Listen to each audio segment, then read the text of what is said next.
Hi, I'm Mark Gaylor. I'm a Sony Global Imaging Ambassador. I'd like to talk to you about the new menu features that are coming in with the A6400 APS-C camera. Now, this is of great interest not just to people who may be shopping for this particular camera, but all alpha users, because these menu items are going to roll out to probably all new alpha cameras, and it's also going to be backdated to the A9, and some of the features are going to be available via a firmware upgrade in April for the A7 III and A7R3 cameras. So this should be of great interest to all alpha users. Now, the A6400 is probably not going to be the shining light of Sony's mirrorless lineup, but it does signal a great step forward in their firmware developments. And it's a little bit odd that it was dropped into this sort of mid-level APS-C camera. It's got some very interesting features. Some of the interest in this camera has been subverted by some vloggers who were not as enraptured about the camera or excited about the camera as I am. So hopefully after this review you'll see that I'm very impressed with this little camera. First off, face detect and IAF. Now, IAF has got its own menu item for the very first time. It generally didn't make an appearance in the menus unless you were trying to reassign a custom key. But now IAF is basically on as soon as face detect or face priority is switched on all of the time, not just in AFS, single shooting, but also in continuous AF. So you don't have to hold down a custom button anymore. Let's take a look at some of those features. You'll also see in this menu item we can also switch between left and right eye and also assign a custom key to do that. Now, if we don't do that, basically the camera will generally pick the leading eye, the eye that's closest to the camera. It generally only picks the other eye if the leading eye is partly obscured, maybe in deep shadow, or maybe a lock of hair is falling in front of the face.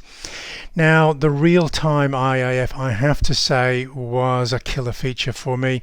I decided to test this with the FE85 1.8. I do own an 85 1.4, but I thought that was a little bit of overkill putting such an expensive lens on one of these mid-level APS-C cameras.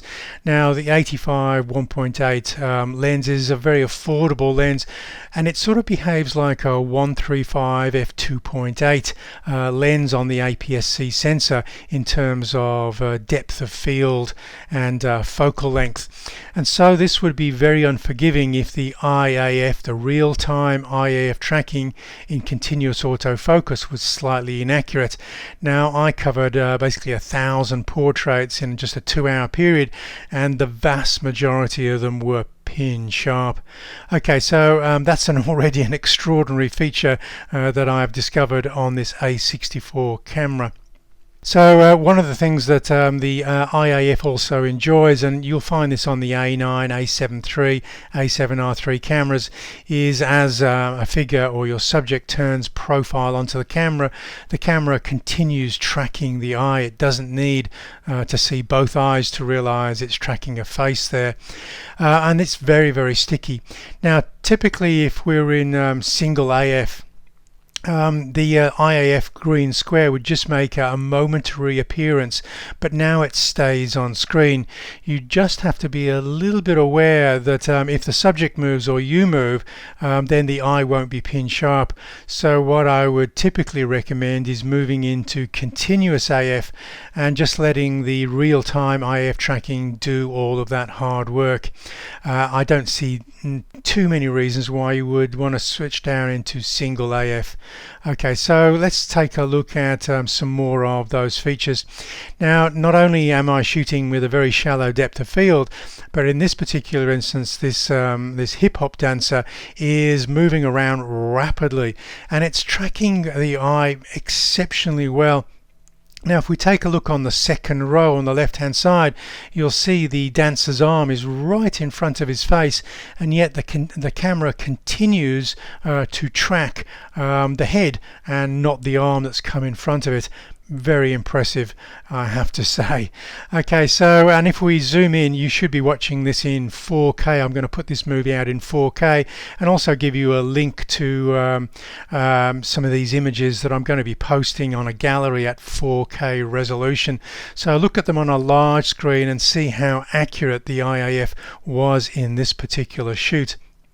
So in the instance where the dancer put the arm in front of the face, now the IAF can't carry on tracking, so what will happen is if we have one of the tracking AF options selected, which are replacing the lock-on AF options available in all other cameras we've seen to date, then what will happen is this new tracking icon will appear on the screen to take over when the eye is missing from view.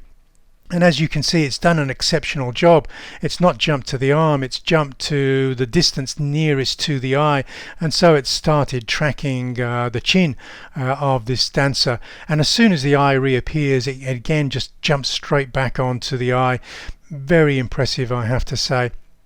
Now, the object tracking is one of the most impressive features for me looking at that 6400, and I'm waiting with great anticipation for this feature to arrive on my A9 camera in March.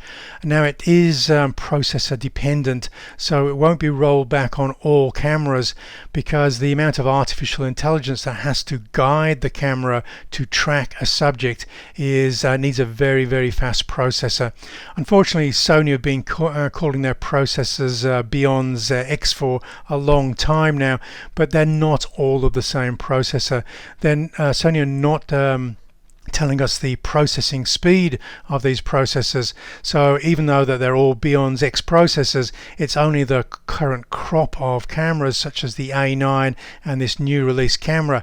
I have to say it's really impressive that Sony put a cutting edge processor in this mid-level APS-C camera.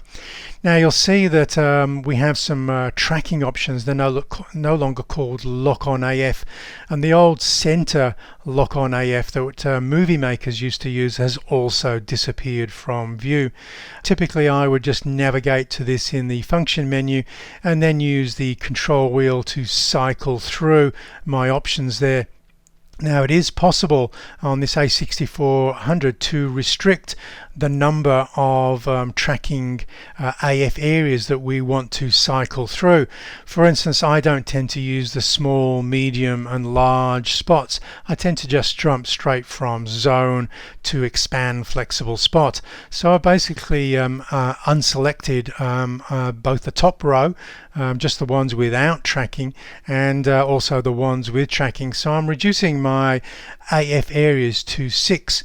Now this is actually very useful on the 6400 because Sony are giving us the option now to cycle through focus areas using a custom button. We don't have to go into a menu. So I've decided to assign that to the AEL button. I'll just drop the AF, MF, AEL button to the down position and then just press that button repeatedly as I move through my focus areas. Now I'll typically start wide. Now if you don't have a lot of experience at putting an expand flexible spot on a rapidly moving target, I would tend to advise you to start with a wide or zone. Only drop down if you've got subject matter that's closer to you than the primary subject matter you're targeting. This is really critical to success, and I've noticed many reviewers who are perhaps not used to shooting sports make that critical mistake by not choosing the AF area wisely and then missing their opportunities to track. Now, again, I have seen a reviewer who missed all of the shots, and he should have been knowing that he was missing the shots, because if you don't see this tracking icon, if you just see the old school green dancing AF points, then the camera is telling you you're not locked on. You're searching for an object, but the camera hasn't yet decided what the object is. Now, if you do lock on successfully, and in my experience that's 95% of the time, you will track very reliably. And on those instances where it doesn't lock on, you just release the shutter release, half press again, and then you should lock onto the subject very reliably. Now, a reliable tracking does rely on a certain amount of bright illumination and also subject contrast, and that again is some errors that some people have been making in reviewing this camera, is tracking a dark shadowy figure in a dark underpass wearing dark clothes is pretty much camouflaged against a graffiti wall. So just changing your angle of view to your subject should improve the tracking reliability no end. Now in this instance I did get a tracking failure, and this was something that I would expect the camera to pick up on. It wasn't my error in this instance. What I was doing, I was tracking this dog running rapidly towards me. I started at 200 millimeters and then I zoomed out to 130 millimeters as the dog got closer, and the camera lost tracking for about 5 frames of the 40 frames. So not the end of the world, but it's something that I would have expected it to adjust. Now this problem did exist with the A9 when it was very first released, and that was fixed with a firmware update. So I am hoping that Sony will release a firmware update for the A6400 camera and allow me to zoom in and zoom out and retain tracking. I do have to point out that I'm testing a pre-production version of this camera, so it might already be fixed when the camera is released. The other thing I should point out is in the sports action testing of this camera, rather than using the 55-210 APS-C lens, which I don't think can keep up with rapidly moving subjects, I would be using here the FE70-200. Again, I haven't chosen the GM lens, the expensive heavy lens. I've chosen a more affordable lens that APS-C users might entertain the idea of owning, especially if they're into action sports. And the equivalent focal length for APS-C would be 105 to 300 full frame equivalent. So we've got quite a lot of reach at that f4 aperture there. Hoping that will be fixed shortly, but if it doesn't in the meantime, just don't try to zoom as you're tracking an object. Buffer capacity. Now this is the ability for the camera to record a long sequence of images at a high frame rate before the camera starts to slow down, because it needs to clear the buffer by writing the images it's captured to the card. Now the buffer of the A6400 is double the size of the A6300, which is great. But slightly disappointing if you're used to the 6500. It's only half or less than half the size of the A6500 camera. That does restrict it to about 40 raw files. So at 8 frames per second you're going to be done and dusted in just over 4 seconds, and so you don't have a huge capacity there, and it does tend to write to the memory card quite slowly. So this is probably the only thing in my books that is preventing this being really the bargain basement budget pro sports camera out there for people who perhaps can't afford an A9, a D1X Mark II or a Nikon D5, and I'm putting that camera in very good company there. So I am very impressed with what this camera can do, but just be aware that a sequence of 40 shots will lock up the camera for a minute or two while it clears that buffer. Now again, looking at some early reviewers of this camera, one of the reviewers I was listening to is confident that the frames per second that the manufacturers quote is not actually what the frames per second that photographers in real world situations can actually record at. This comment slightly surprised me, because I haven't actually noticed that, and I shoot a lot of action sports. So the example I'm showing here was when I was testing the A7III camera. Now I shot a sequence of 100 frames in APS-C mode on that A7III camera, and I went back to my catalogue after hearing this reviewer saying the actual frame rate is much lower than the quoted frame rate by the manufacturer, and here I have 100 frames captured in 12 seconds. That's slightly over the quoted frame rate of 8 frames per second in the high continuous shooting mode. Now I would recommend high over high plus if you have to pan the camera, because that way you get the live view in the finder and on the monitor that enables you to track reliably. Okay, so one of the things that I think I'm doing that maybe the other reviewer isn't is I go into my menus and set priority set in AFC to release. Now you can set that to balanced or AF, and that will reduce the number of frames per second. But I have to say that the 100 frames that I captured, even in release, they were all pin sharp. So that certainly gave me the frame rate that I was looking for this action sequence. And if you're in any doubt there, just go and check out the movie that I posted for that A7 III review, and you can see all 100 frames playing back at high resolution there. So Animal IAF, this is something that will be appearing in the middle of the year. We haven't been given a precise date yet. So if I can track an animal just as I was tracking that hip-hop dancer, I'm going to be a very, very happy photographer, because I shoot a lot of wildlife with these cameras, and if it can track an eye, I think all my Christmases will have come at once when that happens, if it is indeed it is reliable. I have to say the tracking on this camera has impressed me. Now some of the other reviewers who are testing this camera may have been caught out by one of the default settings that they didn't disable, and that's probably where I'm at a slight advantage to the other reviewers, because I am a specialist in the Sony systems, and that is pre-AF is normally off on these cameras, and I noticed after I initialized this camera that Sony gave me that it was in the on position. Now if you mix the pre-AF on with object tracking, it's basically going to randomly lock on to any object that it sees in the viewfinder before you've even decided what the subject is going to be. So that might be very useful if you're doing a lot of selfies, so it'll always be in focus when you press the shutter release.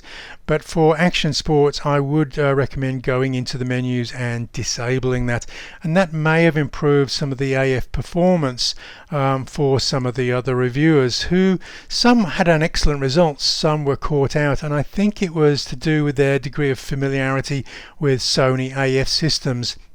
Either that, or one or two of them fell asleep in the PowerPoint that Sony showed them before they went out to shoot. Maybe that's a little bit cruel, sorry about that. Okay, so the tracking here, as you can see, generally I would normally recommend just start with wide or zone, because the old lock-on AF could be unreliable and not as reliable as just choosing wide. So if you didn't need to avoid obstacles that might pass in front of your subject, I would always say don't go on to the lock-on as your first choice. Only use lock-on if and when you have to. That I think has now changed. I'm basically going to change my advice for the A6400 and the A9 camera when that firmware upgrade rolls back, and say by all means go for tracking first, because as you can see in this image, even though a flag appears in front of this guy, it's going to carry on tracking the thing that it's locked onto for as long as possible. Another example of that is I've locked on to the eye of this bird with a small expand flexible spot, and then it's as the bird turns its head towards me, it doesn't refocus on the beak, which is closer, which is typically what non-tracking or what non-lock-on options tend to do, is they tend to just go for front and center. But when you're shooting at very close range with telephoto lenses, the tracking feature that it knows it was tracking the eye, even though we don't have animal IAF yet, it probably likes the pattern of the eyelashes on this bird. It's basically going for that eye and ignoring the beak. Again, super impressed here. Okay, so just to show you how impressed I am, and this is another sequence. There was actually more than 5 in this sequence, but this is the highlights. Top left, you'll see the guy's arm go in front of the face, but it carries on tracking the eye. Then in the center frame on the top row, you see a guy trying to walk in front of me. He's trying to duck, but he's basically in view. And even though he passes right in front of my primary target, the camera jumps from IAF to tracking mode and will pick up any part of the head that it can still see, in this case the ear. And then when the guy walks out of view, it basically switches straight back to tracking the eye. So that makes me a very happy photographer, because even though somebody walked in front of the camera, the entire sequence was still sharp. Did I say I was impressed? I am super impressed. Okay, so just to show you that, again, I just shot hundreds of these portraits, maybe 1,000 of these portraits, and the only time that they were not sharp is pretty much when they walk so close to me, because a lot of these people are marching in a parade, they're not static, is when they entered and came in below the closest focusing distance of the lens, and that is generally when the focusing system gave up. Okay, so again, you can look at the 4K examples on my Flickr Pro account just to confirm that what you're seeing in this movie is also the case on a very high resolution monitor. Now, admittedly, the 6400 doesn't have steady shot, but as you can see, I'm not needing steady shot. The shutter speeds are over 1,000th of a second because I'm shooting wide aperture in bright ambient conditions. The steady shot, or IBIS, would only be really important if you're trying to hand hold the camera at shutter speeds slower than maybe 1/30th of a second, maybe for landscape work. So the lack of IBIS or steady shot really isn't of an issue for me for action, sports and shallow depth of field portraiture. And as you can see, all of these images, they've certainly got that full frame quality because I'm shooting at f1.8 on an 85mm, and that's giving me the figure ground separation that I'm used to seeing on my full frame A7R III and A9 cameras. Really super impressive here. Okay, so enjoy this feature if you're a portrait photographer. I managed to nail this one at f1.8. That was more luck than good judgment because these two girls needed to be exactly the same distance from the camera. I basically went back a second time, closed down the aperture 2 stops just in case one of the girls was slightly further away than the other girl. But again, you can see that figure and ground separation that I'm achieving with that f1.8 aperture. Now, another one of the things that has made a welcome appearance or reappearance in the A6400, we have lost the Play Memories apps with the 6400, but what we've gained is a built-in intervalometer or interval shooting function here. This is not for making movies, this is for firing stills that we can, maybe even in the raw file format, we can then create a time-lapse movie in post-production using the free Imaging Edge Sony application there. So I'll just go through a couple of the features here if you're not used to time-lapse and you're wanting to give this a go. Just basically, movies are typically captured between 24 and 60 frames per second. If we increase the interval between each frame captured but play the movie back at normal speed, we will accelerate time or cause time to lapse, hence time lapse. Example, if we capture 1 frame per second for 4 minutes and then play the movie back at 24 frames per second, 4 minutes of normal time will be compressed into just 10 seconds, and therefore people will move as fast as cars and clouds will seemingly race across the sky. The interval shooting function, you basically just need to switch on, and then you do need to visit some of the other settings. It's not just a question of switching it on. You are going to have to be slightly familiar with some of the settings, such as shooting start time. Do you want to press the shutter release or wait for the vibration to reduce and then have the camera start shooting your stills for the time lapse? So I would typically recommend 1 or 2 seconds delay on the start of your time lapse. Shooting interval. Now if the clouds appear to be moving in the sky to the naked eye, I would reduce the interval to 1 second, but if they appear almost stationary, I may want to increase that to 5 or 10 seconds, so you will get some drama by clouds moving rapidly across the sky.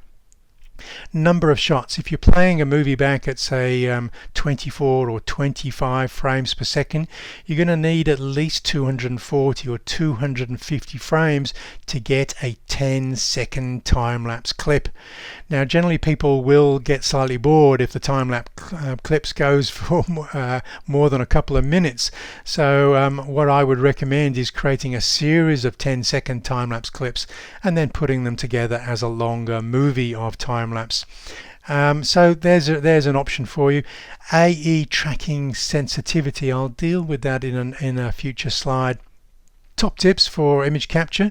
Okay, first of all, make sure you've reformatted your card. You want to start with an empty card because you're going to be shooting hundreds, maybe thousands of images, and also make sure your battery is fully charged. You may as well set the capture aspect ratio in camera to 16:9. If you're shooting in the RAW file format, you will be given the freedom to readjust the crop in post-production, but it does mean that you'll be able to frame 16:9, the movie aspect ratio, in camera. If you're framing in the 3:2 aspect ratio and then belatedly realize all of your TVs are 16:9, not 3:2, you may have difficulty cropping that 3:2 composition. I would recommend choosing a shutter speed 1/50th second or slower. Hollywood tends to favor 1/50th of a second.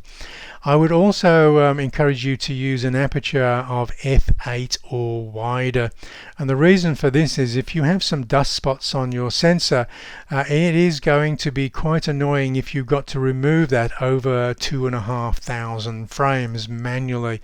Okay, so just a word of warning there, you probably won't see your dust spots if you've opened up to f8 and wider. I would recommend capturing in the RAW file format if you can, especially in situations where you've got a high contrast range. This will allow you to do good highlight recovery, shadow recovery, drop in some graduated filters and really optimize the RAW file before you create your time-lapse movie. And also ensure the camera is on a sturdy tripod and you're on firm ground, no vibration coming up through the tripod, i.e. you wouldn't put the tripod on a boardwalk where people are running across that boardwalk. The vibration will cause too much jiggle in your time lapse. So this slide basically indicates why I would favor RAW. This is actually the same image processed on the right and pre-processed on the left, and you can see how much more dramatic my time-lapse movie is if I've processed one of the frames and then synced the other 249 frames before I create the time-lapse movie. I would also encourage you, if you're having a delay in between each shot of a second or more, is I would encourage you to perhaps even consider slowing the shutter speed down below a 50th of a second. And the reason for this is a lot of time-lapse movies can look very choppy if you're using very short duration shutters. Now Hollywood movies tend to flow because at 24 frames per second played back and using a shutter speed of 50th of a second, they're capturing 50% of everything that happens in front of the camera lens, so everything flows. But if we're using 1,000th of a second for each shot taken every 5 seconds, there is a big gap of motion in between each frame, so everything jumps and what we call choppy video. So typically what I might do is, if I have slowed the shutter speed down to or the interval down to 5 seconds, I will try and create a shutter speed of 2.5 seconds, so I'm still capturing 50% of real time. Now if I make that choice, I may need to use ND filters, basically sunglasses for the lens, to allow me to shoot with such long shutter speeds in bright ambient conditions. Choosing an exposure mode, I would consider either using fully manual with manual focus or aperture priority, especially aperture priority if you're a newcomer to time-lapse and you're capturing a sunset or sunrise. You will need to adjust white balance and exposure over the duration. But if you're looking at high end time lapse with minimal amount of flicker, then you might want to research doing these stills in complete manual mode. To give you an example, here is a jump just between two frames, consecutive frames in exposure, if you're set to aperture priority. Now you can minimize this amount of flicker just by going into the AE tracking sensitivity option and setting that to low. So that should reduce the tendency of the camera to want to jump exposure if something dark or light suddenly appears in the frame. Okay, it will tend to ignore that for 1 or 2 frames and slide the exposure more gradually. So another option in the menus that is new to the 6400 is this interval shooting playback. Okay, we can choose how we review those stills, playing them back as if they were a movie in the camera, so we can slow down or speed up that playback. But just remember, it isn't a movie yet. There is a way of creating time-lapse movies in the camera using the slow and quick function of this camera, and that is another new feature for the A6400. We've seen it on the full frame cameras, but this is the first appearance on the APS-C A6000 series cameras. This allows us, if we set the slow and quick setting to 100 frames per second, it plays back at 25 frames per second, so we get beautiful slow motion movies, 4 times slower than real life. Now, the actual frames per second you're recording may vary depending on the region that you're in the world. So if you're in the United States, you'll be getting a different frames per second option to what I'm seeing here in Australia, but basically they're near enough the same. The other option is to select 1 frame per second, mount the camera on a tripod, then the camera will play that back at 25 frames per second, thereby accelerating real time 25-fold. Another feature that has changed, and again on the top of the camera on the shoot mode dial, we'll see that we don't have the number 1 and 2, which was the memory recall settings. We now have the letters MR, which is short for memory recall, and we don't have 2 memory recalls we can recall from this menu. We have 3, plus another 4 called M1 to M4, which can be stored on the memory card. Just a word of warning about saving memory or groups of camera settings to the M1 to M4 settings. They are deleted when you reformat the card, so I would keep a backup of them on your computer screen if those are semi-permanent memories that you want to keep and have call on every time you put the memory card back in the camera. Now I've created, and this is basically a slide from my forthcoming ebook, which is going to be free. It's going to be over 200 pages, which is going to be full support for 6400 users, and that shows the group of memory settings that I'll set to the memory 1 for portrait, memory 2 for action, memory 3 for handheld landscape, and I've got a linked movie for all of those settings to showcase why I've chosen those settings. Now those are starting settings only. I don't only use one group of settings for portraits, but it's a quick way of switching between settings that are appropriate for portraiture and settings that are appropriate for action. I don't want to move 10 or 12 settings in a short space of time if I suddenly realize there's some action happening behind me when I've been shooting a landscape. So that memory recall is a fabulous feature. The other thing that has also made an appearance for the very first time on an APS-C A6000 series camera is this register custom shoot settings. Now if I'm using the memory recall on the top, there are going to be occasions where I want to override those group of settings. An example of that is I'm shooting action at 8 frames per second. Suddenly the subject I'm shooting stands still, so I don't want to carry on shooting them at 8 frames per second, so I just want to hold down a custom button and start shooting them one shot each press of the shutter release. and I don't need the super fast shutter speed to freeze them if they're stationary, so I can make up to 10 adjustments that I can then recall. And we have three options. We have recall custom hold 1, 2 and 3, and we can recall them from different memory or custom buttons, or just reprogram the same custom button to pick up a different recall depending on what we're shooting. And again, I've gone through my portrait, action, and this time street settings for how I would override my defaults and start shooting with an override there. Here is basically an example. You don't need to program all 10 if you don't need all 10, and if you don't need all 10, you will just cycle to the left and unselect the option that you don't want to be using. So typically I will only use 3 or 4 settings that I will be overriding. You then come down to the bottom of the menu, hit register.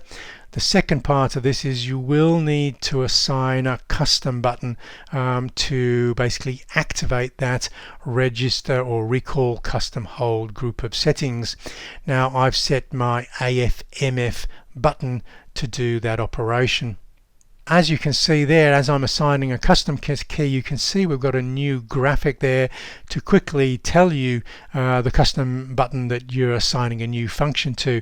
It's not essential that we have that, but it's a nice touch, so we can immediately see the button that we're assigning rather than having to know what the name of the button is. The other feature that we're seeing on this A6400 camera that did make an appearance with the full frame cameras is something called My Menu. For menu items that you don't use very often and you can't remember for the life of you which page or which tab it's on, you basically put it in My Menu and put your group of select settings that you don't use quite so often just on a single page or maybe a second page, so you don't have to go hunting through the menu. You can just go straight there, such as touch operation. If you don't change that setting very often, you can just put it in the My Menu there. And if you can't remember where the custom key menu item is, it's basically on the second tab on page 8, then you can just put it in My Menu there as well. ISO setting, we've always had a menu item for ISO, but now it's called ISO setting because we've docked in another couple of features there, such as ISO range limit, and you'll notice by default the upper range limit has risen from 6,400 to 102,400. Bit of increase. If you have a low pain threshold for noise, you may want to lower that back to something a little bit more reasonable like 6,400 or 12,800, or you can just leave it there. Just keep an eye on what the ISO is you are using so you don't get a shock when you start importing your images to realize you were shooting at an incredibly high ISO. The other important thing in this menu setting is ISO auto minimum shutter speed that used to have its own menu item and now it's docked with this ISO setting. I find this such a useful setting because I tend to stay in aperture priority for 90% of what I shoot, but I do need to have control over the minimum shutter speed with the aperture priority.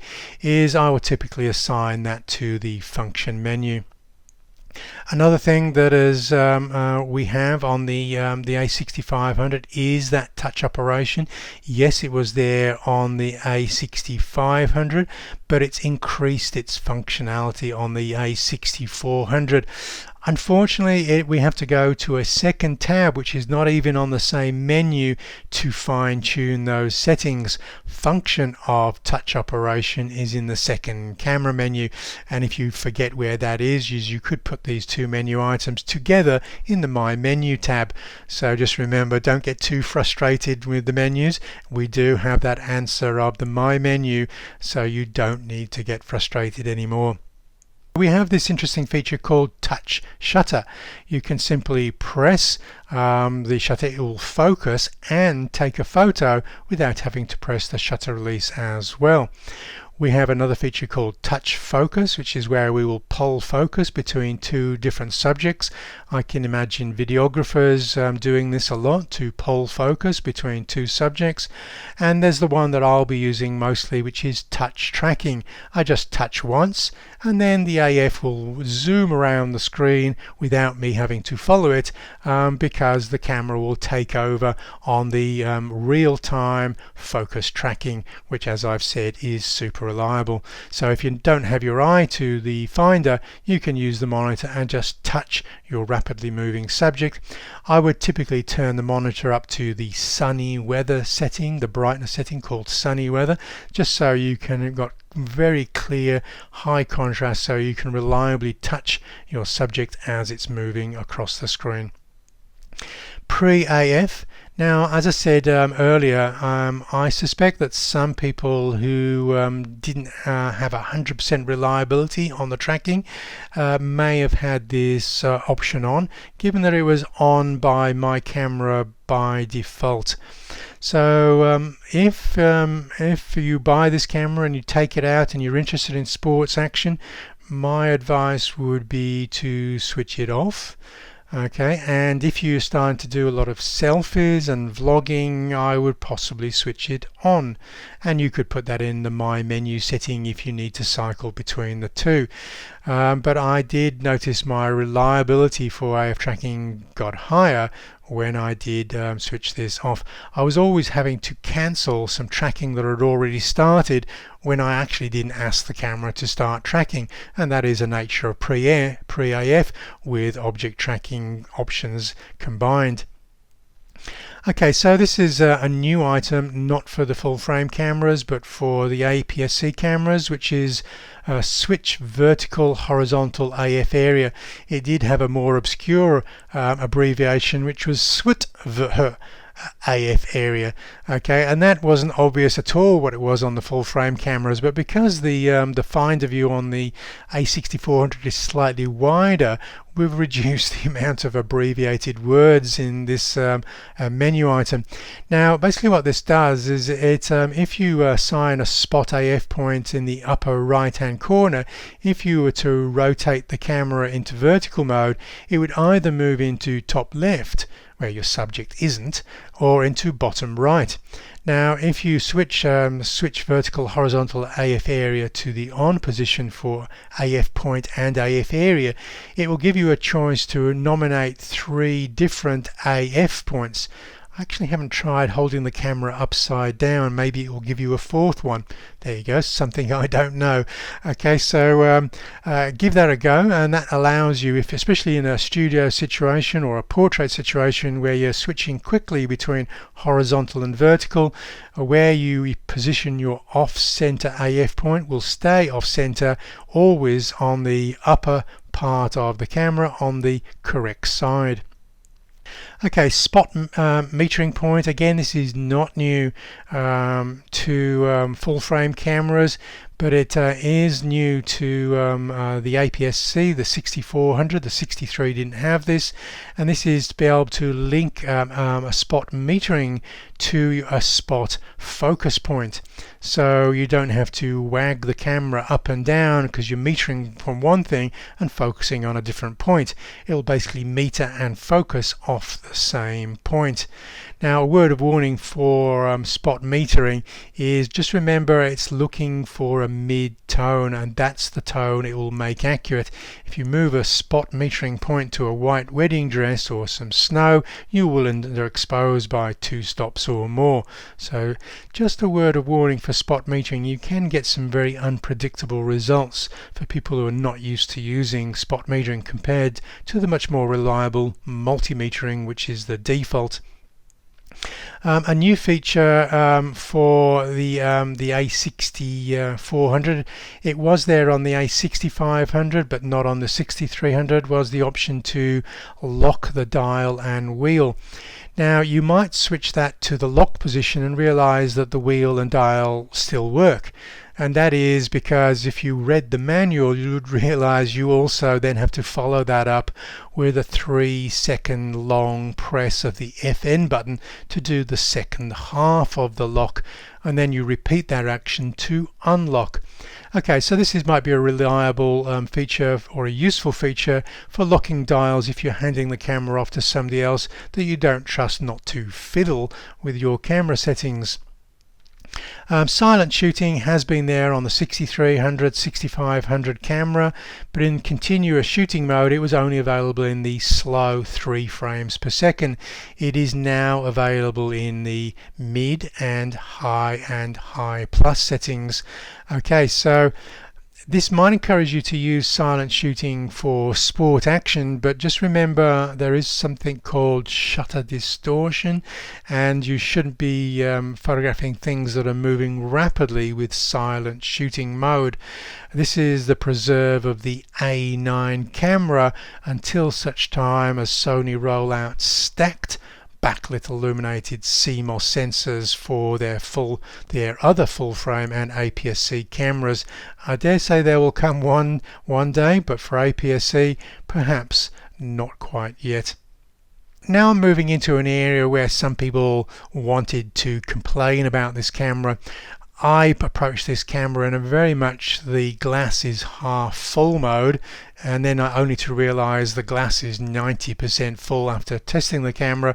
But some people approach this camera from the position of the glass is half empty and quickly wanted to bang on about the 180-degree tiltable screen. Just remember, this is not a new body design. It's basically an A6300 that's borrowed the flippy screen from the 5100. Okay, so what is incredible about this camera is the new processor, the new AI AF tracking, real-time tracking. So let's not get hung up on this body design because it's not a new body design. If a replacement for the A6500 comes and they change the body and which still obscures the shotgun microphone, then you vloggers feel free to complain. A lot of vloggers will probably be holding back anyway because the 6400 doesn't have steady shot or IBIS, in-body image stabilization, and if you're going to hand hold this camera without a gimbal, you are going to get some very shaky footage.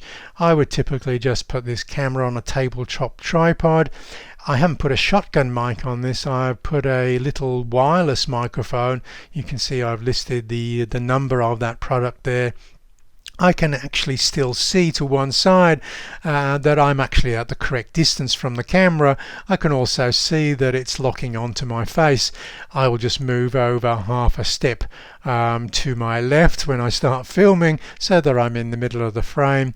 And the advantage of putting this little wireless mic on is the camera doesn't have a headphone port, but this little wireless microphone does. So I could actually monitor the volume of my speaking voice or somebody else speaking with the other half of the wireless device before I start recording.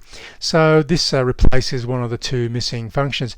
Now if that obscuring of the tiltable or flippy screen is still an issue for you, I would just recommend you get a $10 L bracket. Really, it's just a $10 fix to put the shotgun mic off to one side. And yes, I know it would be better if the flippy screen came out to one side, if this was advertised as a vloggy camera, but for me, I'm super excited about autofocus, and the vlogging is really just a side issue. So another thing for people who are going to use that flippy screen, and I dare say my daughter would be very excited to hear this, is if she flips the screen up and points the camera at herself, she's going to get a 3-second countdown on the screen, so we can time the perfect pout to get a great selfie. I don't think I'll be using this feature, but it is nice to have it on the screen. Just remember, you can leave it switched on. It isn't going to do a 3-second timer until you flip the screen 180 degrees, and then the timer will be self-initiated. Okay, another thing that is really quite useful for the 6400 is the movie button can be slightly difficult to depress. So if you have selected the movie shoot mode on the top of the shoot mode dial, I would then just select the item movie with shutter, and just pressing the shutter release on the top of the camera will start and stop the movie recording, and that is a very easy place to start and stop the movie. So no one really should be complaining about that recessed movie button any longer. Okay, so let's take a look at a slightly modified menu feature, but it will catch you out if you have been using off-camera flash and you realize the menu item that you used to select for wireless flash is moved. It's basically got its own menu item. You can only switch it to on if you mount a flash to the hot shoe, and you can only use wireless flash if you have a commander or a triggering system that will then tell the flash to fire. You cannot use the little pop-up flash to trigger your remote flash, and there is no wireless commander built in. It basically just gives permission for the wireless commander on the multi-interface shoe on the top of the camera, otherwise known as the hot shoe, to basically trigger. Now the new HVL-F45RM and the 60RM have built-in receivers, so you don't need to buy a receiver for these flash units. You only need to buy the commander. Lots of features for this 6400. I did say I was slightly excited by this firmware because a lot of these features will be rolling right across every new camera as it's released, and some of them will be backdated to new firmware updates for other key cameras. Okay, processor dependent, of course, for that AF tracking. So one of the things that you can do if you're setting up your custom keys is you could set up a custom key for reviewing your images to rate the images. So as you're skipping through images, as you know, you've nailed 1 in a 20 image sequence because you were shooting at 8 or 10 or 11 frames per second. The high plus is 11 frames per second. Is you can just mark the hero image with 1, 2 or 3 or more stars, and then as you're playing back you can tell the camera to only play back the groups, so you don't have to play back every image in the group but just the groups, the bursts of sequences. And you can also then go into image jump settings, so you'll only play back the images that you rated. Now you have to set that to the control wheel or the control dial. So if you use the other wheel or dial, the one you haven't set, then you will be able to advance or retreat through all images. But if you use the dial you have set up, you'll only see the rated images. That's a pretty useful feature if you're trying to share images at the end of the day and you haven't been downloading them to your tablet or your laptop. Another feature for, again, the AF is circle of focus point. This basically means that if you've got an AF area or a spot, if you move it to the right end of the screen and continue moving it, it will reappear on the left side. If you have that set to circulate, by default it is set to does not circulate, and that is the typical behavior of previous A6000 model cameras. This is also a completely new feature. It's not on any full frame camera at the moment. Okay, so the custom key settings, I'll just run through how I've set up my custom keys for this camera. Recall custom hold 1 for the AF/MF button. Switch focus area, I need to drop the lever down into the AEL position. Focus magnifier for custom button 2, which is the trash can. That is by default at the moment set for white balance, I believe. Focus standard is set for the center button. This is very useful if I want to move the focus point. We don't have a multi-selector or joystick, so the quickest way I can move an AF point is just to press the center button once, move that focus point, press it a second time to lock it down into position. So focus standard is a very useful button to assign to that center button there. The other three sides of that control wheel I've left at their default settings, which is useful because they have icons associated to them, such as ISO, the drive mode, exposure compensation, and zoom out when we're reviewing images. The C1 button, I think that is set to focus mode by default, but I've set that to toggle my dial. This is another new feature. It's partly resolved the fact that these smaller camera bodies don't have as many custom buttons, 4 or more custom buttons on the full frame cameras. If we only have 2 buttons or 3 buttons on the A6500, if we have the ability to assign multiple tasks to the same custom button, this does expand the customized features that we can program in to these smaller bodied cameras. And so I've set that up to toggle between 2 different features. Okay, and the other half of that is the My Dial settings. So if you're just wanting to toggle just between 2 different options, then you'll only assign the first of those options. Like I've got toggle 1, so I'll only be using this one alternative. So before I use it, if I'm in aperture priority, I'll just be moving the aperture. If I'm in shutter priority, I'll be moving the shutter. But if I press that C1 button, I'll now quickly jump into exposure compensation on the control dial or the control wheel. I'll be moving white balance. So quick functions that I can access while my eye is at the finder without having to drop the camera and look at the monitor. Now you might wonder why I've assigned the focus hold button to IAF when real-time IAF is on all of the time. Why would you want to switch it on when it's already on?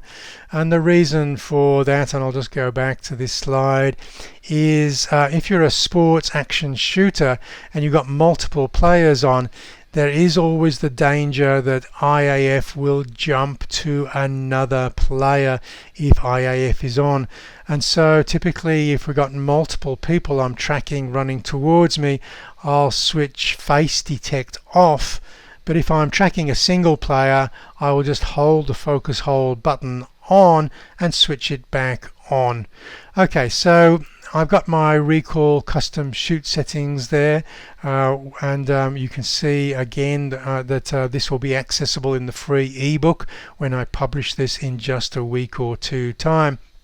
Okay, so function menu, I would encourage you to drop the face priority in AF into the function menu if you're going to want to switch IAF on and off. Now, one of the nice things is when we go into the custom operations and go to the function menu, it no longer says upper 6, lower 6. It basically does all of that work actually on the function menu. It's not basically an abstract view of that function menu. We see directly that we're on the top row or the bottom row because the icon moves straight there. It's a small improvement, but I think it makes a lot of sense personally. Let's take a look at my default settings that I've decided to override. There are 4 default settings in the function menu which are just duplicates of hard buttons that you can use, and I've listed them there as the drive mode, the exposure compensation, ISO and white balance. So we've got plenty of new features we can drop in without losing any functionality of the camera. One of the features that I probably wouldn't override is the shoot mode, which is bottom right there, because when you're in movie mode you need access to change the shoot mode for movies, because you can't dial in the movie mode on the shoot mode and then dial in aperture priority because we don't have 2 shoot mode dials. So this is really important. Access to your shoot mode dial, shooting mode such as switching between shutter priority and manual when we're shooting movies. I've listed all my 6 there. You may want to pause this movie if you're wanting to know what I've assigned, but again, this will be available in the free ebook that I will publish. And I tend to keep these books live, and I'll typically give you links to a Google spreadsheet. So if after a month I change my mind, which is the optimum way to set up a function menu, you'll be the first to know because you'll see it in the live spreadsheet. Okay, I'm going to finish up this presentation just by showing you some gloriously sharp images that I've nailed focus on using the 6400. I've really enjoyed using this camera over the last week and a half, and I'm going to carry on using it for another week and a half to get the best out of this camera, and all of my findings will be available in the free ebook. So look at killer focus on this camera. This is if I'm not using the 85 1.8 or that FE 70-200 lens, by far and away my favorite standard zoom lens on this is the 18-135 lens. It's killer sharp on this crop sensor. I was surprised the first time I tested it on an A6500. It gave me the sort of sharpness I was only used to seeing on full frame cameras, and I wasn't in the market to own a new APS-C lens, but immediately I didn't want to return it. I just had to have one. Okay, some more of the killer sharp images, and look at that beautiful shallow depth of field I'm getting by putting full frame f1.8 lenses, short telephoto lenses on this camera. Absolutely glorious shallow depth of field, as you'll possibly agree with me here. Lovely. Just as I move up, I'm walking towards these children. The children are walking towards me, and that IAF is just nailing every one of the shots. Even when smoke partly obscures the face periodically, the IAF is just going to drop in and out. As soon as it catches just half an eye, it's just going to lock on. It's so tenacious. You'll go through this gallery and you'll have to certainly agree with me. If any of the other reviewers wasn't getting a hit rate like I am, they just didn't set up the camera correctly, because this is an absolutely stellar camera for the price. Okay, so I'm Mark Gaylor, Sony Global Imaging Ambassador. Now you can see I've put a lot of work into this review, and a lot of work will go into the ebook. If you download the ebook and you do want to make a small donation to thank me for my time, then I'll just give you a link to PayPal. Just make a small donation so that I can carry on investing my time and energy in the Sony Alpha community. Okay, good to catch you online. Make sure you subscribe to the channel. Also head over to my website. I have enough resources, free resources on my website for you to lose a couple of weeks of your life while you skill up and you master your Sony Alpha camera. Just remember, if anybody else has told you how to set up the camera in 15 minutes, they've probably cut some corners. Well, quite a lot of corners, and I've only just scraped the surface of just the new features of the A6400 in this presentation. The ebook will cover all of the features. Okay, so as I said, I'm Mark Gaylor, Sony Global Imaging Ambassador. Catch you online next time.